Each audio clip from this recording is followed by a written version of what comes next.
Ce qui est surtout intéressant cette saison, c'est que pour la Skoda Ferrari, c'est la première fois depuis quand même plusieurs saisons qu'on a une voiture qui n'excelle pas dans un point précis. À l'époque, on avait des Ferrari qui étaient excellentes en vitesse de pointe, notamment à Monza. On avait vu dès qu'on arrivait à Monza que Ferrari était presque imbattable, on va dire ça ainsi, ou du moins elle pouvait jouer pour la victoire. À certains autres moments, on avait une Ferrari qui était plutôt bonne en virage à moyenne vitesse ou à basse vitesse avec un excellent grip mécanique. Là, cette saison, il n'y a pas un point où la SF25 est capable d'exceller et d'être meilleure par rapport à la concurrence. Et ce qui en résulte forcément après ce Grand Prix d'Azerbaïdjan où Ferrari a perdu la deuxième place au constructeur. C'est totalement mérité par rapport à Mercedes. Est-ce qu'il y aura une victoire cette année c'est pas sûr, c'est pas sûr. Ferrari, c'est toujours... En fait, c'est poussif tout le temps. On sait pas à quoi s'attendre. On sait que ça va être mauvais, mais on sait pas comment ça va être mauvais. Mais ce qui est intéressant, c'est que encore une fois, il y a un problème mécanique sur la voiture. On avait eu des tentatives de sauvetage, on va dire ça ainsi, pour Ferrari sur plusieurs Grands Prix. Le Grand Prix de Hongrie est le parfait exemple, avec le fait de passer en mode FS1 sur le moteur pour surélever la voiture pour qu'elle soit moins rapide au bout de ligne droite. Là, on a encore un problème de RS. On essaye de sauver encore une fois les meubles du côté de la Scuderia et on essaye surtout de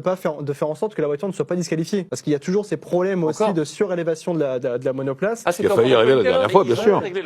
Oui, bien sûr. Donc c'est une voiture qui on peut presque qualifier finalement de ratée, parce que c'est ça aussi la problématique, c'est qu'on a aujourd'hui en 2025 sur la dernière année de réglementation, et ça fait mal, et la première année de Lewis Hamilton chez Ferrari, une voiture qui est ratée malheureusement. D'accord.